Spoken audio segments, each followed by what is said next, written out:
Adrian had spent 7 years unlocking other people's doors. His van was a mobile workshop filled with key cutters, lockpicks, and the quiet desperation of strangers who locked themselves out at the worst possible hours. He worked alone, spoke little, and had learned to read people by the way they stood while he worked. Some were embarrassed, tapping their feet. Others were furious, blaming the lock for their own carelessness. But the man who called him on that gray Tuesday afternoon was different. The voice was calm, controlled, and slightly out of breath. The address was a modern building in the western part of the city, apartments with reinforced doors and expensive buzzers. Adrian arrived within 20 minutes. The man was already waiting by the entrance, dressed in a dark wool coat that seemed too warm for the season. He was tall, clean-shaven, with pale blue eyes that avoided direct contact. "Lost keys," he said. "Inside the apartment." Adrian nodded and pulled out his tools. He did not ask questions. That was the rule. Open the door, collect the fee, leave. The lock was a standard cylinder. He had it open in under 2 minutes. The man slipped inside without a word of thanks, and Adrian was already walking back to his van when he heard the door close softly behind him. He wrote the invoice in his notebook and drove away. By the next morning, he had forgotten the job entirely. The police arrived at his workshop before noon. 2 detectives in plain clothes, a man and a woman, showing badges that Adrian barely looked at. They asked about the apartment on Mullerstrasse. Did he remember opening a door there yesterday? Adrian said yes. Routine work. The female detective, whose name tag read Hoffman, placed a photograph on the counter. It was a man in his late 50s, gray hair, round glasses. Do you recognize him? Adrian studied the face. No, he said honestly. That is the resident of the apartment, Hoffman said. He was found dead this morning. Murder. Adrian felt a cold weight settle in his stomach. He kept his hands still on the counter. The male detective, Novak, leaned against the doorframe. He asked about the person who had called for the service. A tall man, Adrian said. Dark coat, pale eyes, maybe 40. He said he lived there. Lost his keys. Hoffman wrote in a small notebook. Did he show you any identification? No, Adrian said. I don't ask for ID on lockout jobs. People call, I open the door. That's all. The detectives exchanged a look. Novak pulled out another photograph, this time of a man with sharp features and a thin beard. Is this the man you let in? Adrian looked at the face. It was not the same. The man in the photograph had darker hair and a narrower jaw. The man from yesterday had been clean-shaven, broader in the shoulders.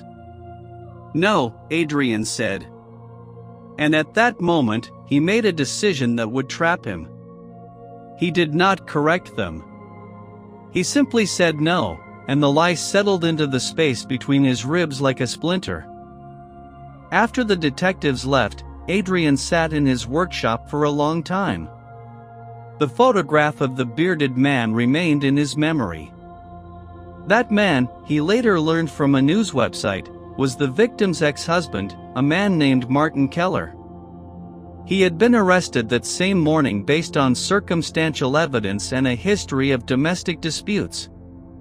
Adrian stared at the screen and knew that Martin Keller was innocent. The man with the pale eyes and the dark coat was the real killer. Adrian had let him into the apartment. He had unlocked the door for a murderer. Now the police were chasing the wrong man, and Adrian had lied to them. Not a complicated lie. Just a simple no that had shifted the entire investigation. He could call them. He could tell them the truth. But that would mean admitting that he had misled an active murder inquiry. They would question his motives. They might even charge him as an accessory. The thought made his hands tremble. He closed the laptop and walked to the window. The street was quiet. His van was parked outside, the lockpicks still scattered in the glove compartment.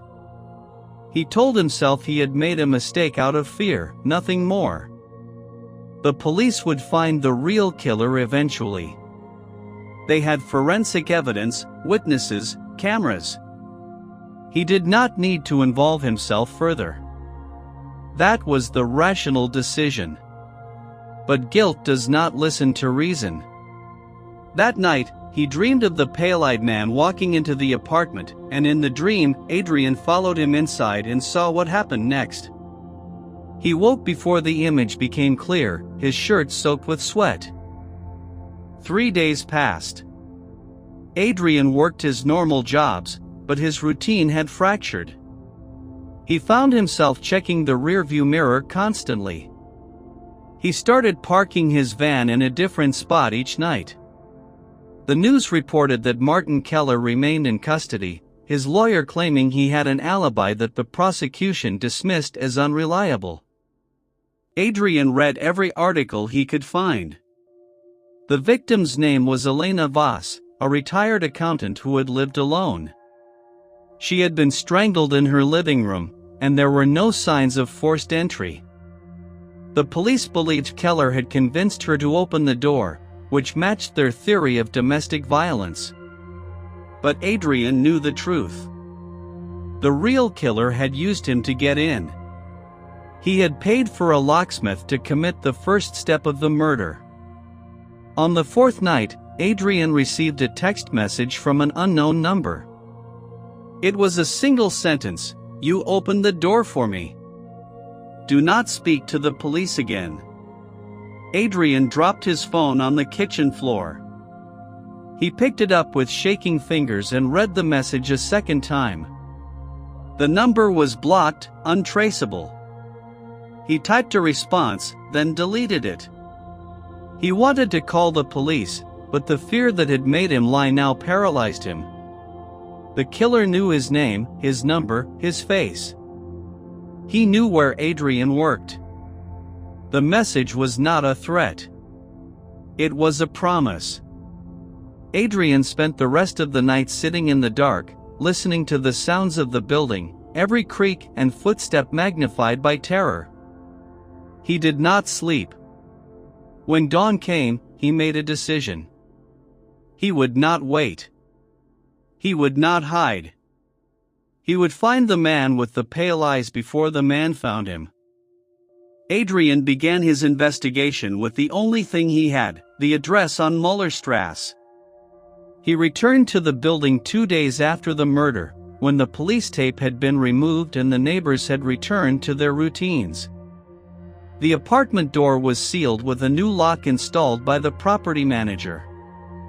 Adrian did not go inside. Instead, he knocked on the door across the hall. A woman in her 60s opened it, her face cautious until he explained he was a locksmith who had worked in the building. He asked if she had seen anyone unusual on the day of the murder. The woman hesitated, then spoke.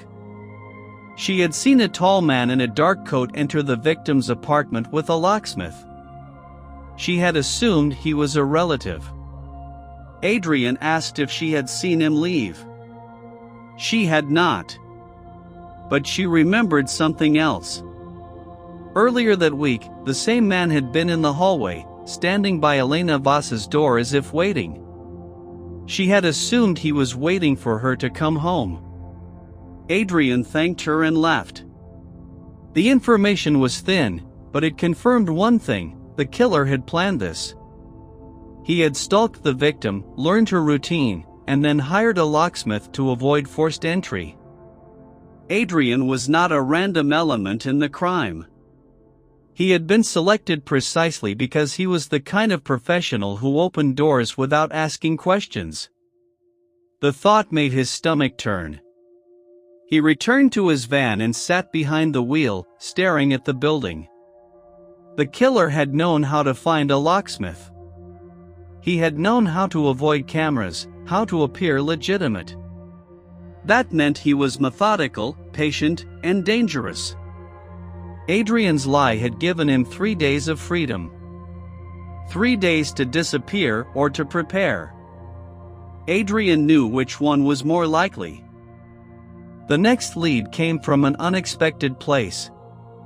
Adrian remembered that the killer had called from a local number to request the service. He had mentioned the address, the apartment number, and said he had lost his keys. Adrian usually saved client numbers in his phone for invoicing. He scrolled back through his call log and found it. The number was still active, but when he called it from a burner phone he bought at a convenience store, it rang 3 times and went to voicemail. A generic message, no name. Adrian did not leave a voicemail. He used an online reverse directory and discovered the number was registered to a prepaid SIM card purchased at an electronics chain on the other side of the city. Prepaid meant anonymous, but Adrian knew something most people did not. Retail stores kept records of SIM purchases, and the chain's headquarters was only a 15-minute drive from his workshop. He went there the next morning, pretending to be a customer with a defective SIM card from a relative. The customer service clerk was young and easily flustered. Adrian described the approximate purchase date, and the clerk pulled up the transaction. The SIM had been bought with cash, but the store's security camera system logged the time and date. Adrian asked if he could see the footage to identify his relative. The clerk hesitated, then agreed after Adrian slipped him €40. The video showed a man in a hooded jacket buying the SIM at the counter. He kept his head down, but for a split second, he turned toward the exit, and Adrian saw his face. It was the same man. Pale eyes, clean-shaven, dark coat now replaced by a gray hoodie. Adrian memorized every detail. He left the store with a photo of the screen taken on his phone. He now had a face, a voice, and a pattern. The man was careful, but he was not invisible. Adrian began to feel something he had not expected, a cold, steady determination. Over the next 2 days, Adrian built a profile. He used his locksmith contacts to check if the same man had hired other services in the area. No one recognized the description. He visited the electronics chain again, this time asking about other nearby stores where the man might have bought additional prepaid items. He learned nothing new. But on the second evening, while he was closing his workshop, a car pulled up outside. It was a dark sedan, windows tinted, engine running. Adrian watched from behind the blinds. The car stayed for 10 minutes, then left. The next morning, it was there again. Adrian did not approach it. Instead, he used his van to exit through the alley behind his building. He drove to a public library and used their computers to research the victim, Elena Voss. Her obituary mentioned a dispute over a family inheritance, but no names were listed. Adrian searched further and found a civil court case from 2 years earlier. Elena Voss had been sued by a business partner over a failed investment. The plaintiff was a man named Viktor Polanski. Adrian searched for Polanski's name and found a corporate registry listing him as the director of a small import company that had been dissolved. The address was a residential building in the Eastern District. Adrian copied everything into a notebook. He then called the police department anonymously and asked for Detective Hoffman. When she came to the line, he hung up. He was not ready to talk. Not yet. But he was getting closer, and the closer he got, the more he realized that the man with the pale eyes was not a stranger. He was someone with a motive, a history, and a reason to want Elena Voss dead. And now, that same man had a reason to want Adrian silenced. Adrian drove to the Eastern District that afternoon. The residential building was old, with cracked plaster and mailboxes that had been forced open. He found Polanski's name on a bell, but when he pressed it, there was no answer. A neighbor leaving the building told him Polanski had moved out weeks ago, no forwarding address. Adrian thanked her and walked back to his van. He was losing time. The police were still holding Martin Keller, and the real killer was slipping further away. That evening, Adrian received another message. This time it was a photograph of his own van, taken from across the street, timestamped that morning. Below it was a line, "You are being watched. Stop looking." Adrian's first instinct was to run. He could pack his tools, leave the city, start over somewhere else. But the thought of Martin Keller sitting in a cell for a crime he did not commit stopped him. He had lied to protect himself, and that lie had put an innocent man behind bars. If he ran now, Keller would be convicted. The guilt would follow him for the rest of his life. Adrian made a choice. He called Detective Hoffman's number from a public phone. When she answered, he said, "I opened the door for the man who killed Elena Voss. I lied because I was scared. His name is Victor Polanski. He has been watching me. Please, I need help." Hoffman asked who she was speaking to, but Adrian hung up. He had done what he could. Now he waited. He did not go home that night. He parked his van in a well-lit garage and slept in the back seat, a tire iron within reach. He knew the killer had seen him at the electronics store, at the apartment building, at the library. He had been searching for Polanski, and Polanski had been searching for him. The difference was that now, the police knew the truth. The next morning, Adrian returned to his workshop to find the front door unlocked. He always locked it. He stood outside for a full minute, listening. Then he pushed the door open. The workshop was intact, but his desk had been searched. Drawers were open, papers shuffled. The photograph he had taken of the security footage was gone. Polanski had been there. Adrian's hands clenched into fists.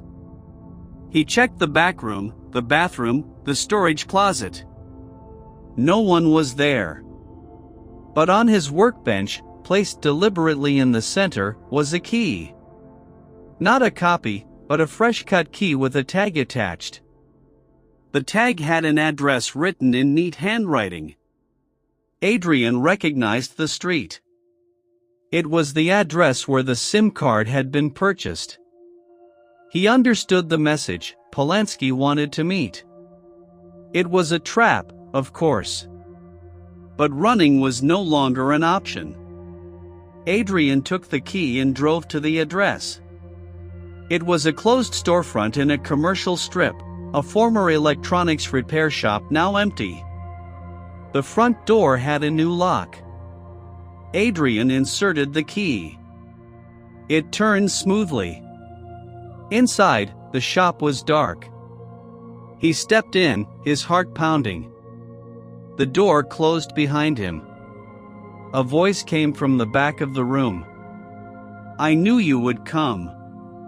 Victor Polanski stepped out of the shadows, the same pale eyes, now cold and calm.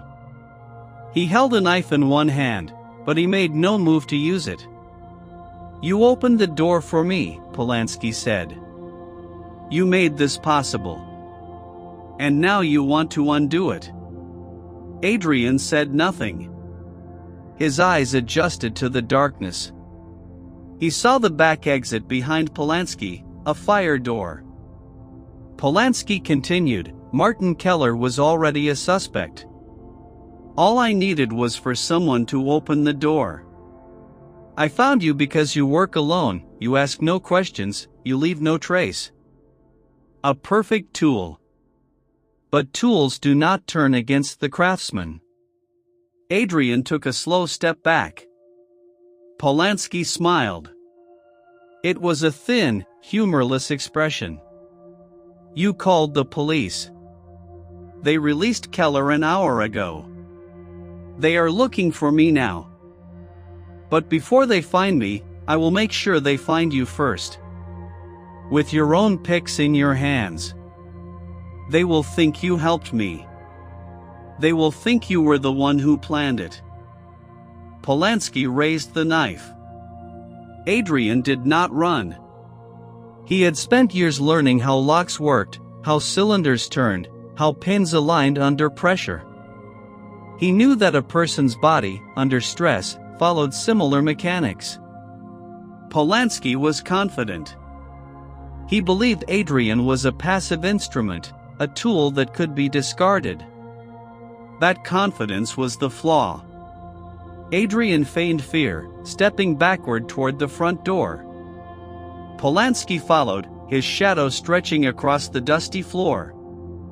When Polanski was within striking distance, Adrian dropped to his knees and grabbed a heavy metal base from an old display stand. He swung it upward with all his strength, catching Polanski's wrist. The knife clattered to the floor. Polanski roared in pain, but Adrian did not stop. He drove his shoulder into Polanski's chest, slamming him against a shelving unit. The metal frame buckled. Polanski's head struck the edge of a shelf, and he crumpled, unconscious. Adrian stood over him, breathing hard, the metal base still in his hand. He looked at the knife, then at the fire exit. He could leave. He could disappear before the police arrived and let them find Polanski. But the thought that had driven him for days stopped him. He had lied once. He would not lie again. He pulled out his phone and called the emergency number. "My name is Adrian," he said. "I am the locksmith who opened the door on Mullerstrasse. I have Victor Polanski. He tried to kill me.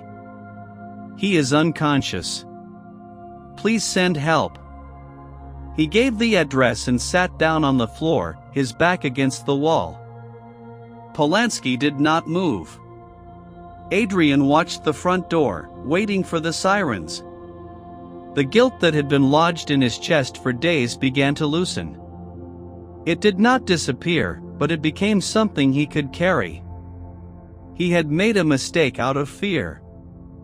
Then he had spent a week trying to undo it. That, he realized, was the difference between a good man and a bad one. Not the absence of failure, but the willingness to repair it. The police arrived within 8 minutes. Adrian remained seated on the floor, his hands visible, his phone beside him. Detective Hoffman was the first through the door, her weapon drawn. She saw Polanski unconscious, saw Adrian unarmed, and holstered her gun. She knelt beside Polanski and checked his pulse. "He is alive," she said. Then she looked at Adrian. "You are the locksmith." Adrian nodded. "You lied to us." "I did," he said. "I was afraid. I thought if I told the truth, you would blame me." Hoffman studied him for a long moment. An officer handcuffed Polanski, who was beginning to stir. Another officer took Adrian's statement. He told them everything: the call, the apartment, the lie, the messages, the search, the trap. He described how he had found Polanski's name through the civil court case, how he had traced the SIM card, how Polanski had broken into his workshop and left the key. Hoffman listened without interrupting. When Adrian finished, she said, "Martin Keller was released 2 hours ago. His lawyer submitted your anonymous tip. We found Polanski's financial records linking him to the victim. He had been extorting her for months. The inheritance dispute was a cover. Adrian asked if he would be charged. Hoffman hesitated. You misled a police investigation. That is a crime.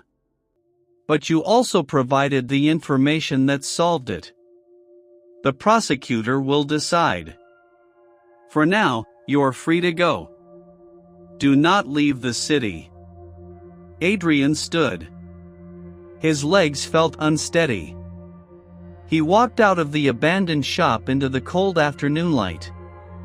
The street was cordoned off, neighbors gathered behind yellow tape, watching. Adrian ignored them. He walked to his van, got in, and sat with his hands on the steering wheel. He had done what he set out to do. The innocent man was free. The guilty man was in custody. But the cost was not yet known. He would face whatever came next. He had earned that much.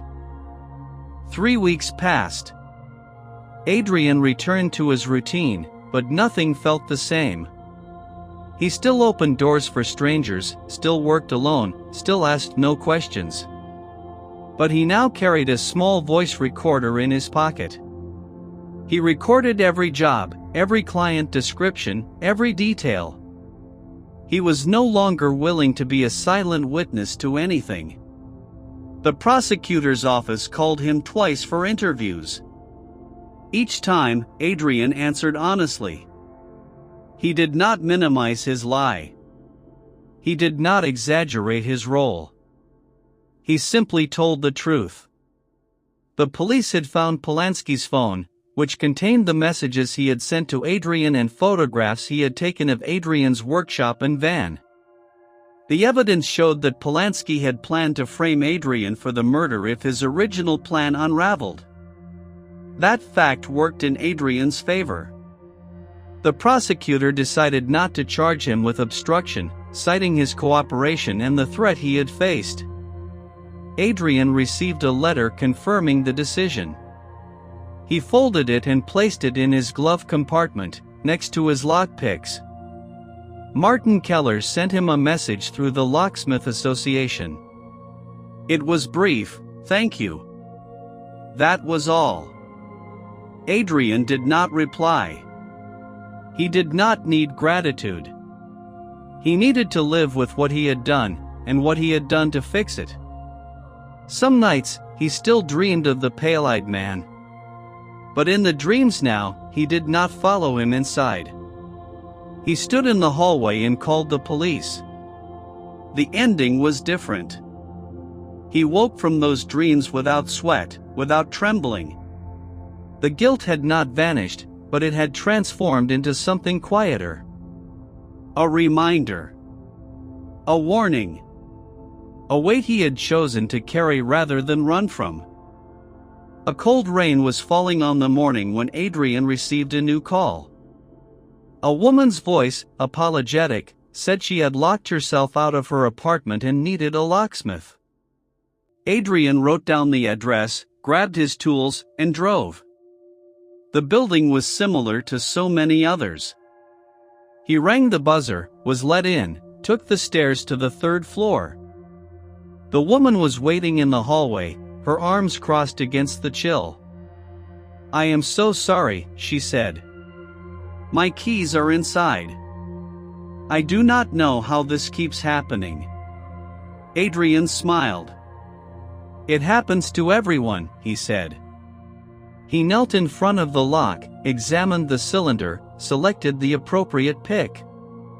The mechanism was simple. He had it open in less than a minute. The woman thanked him profusely and paid him in cash. As he turned to leave, she asked, "Have you been doing this long?" Adrian paused.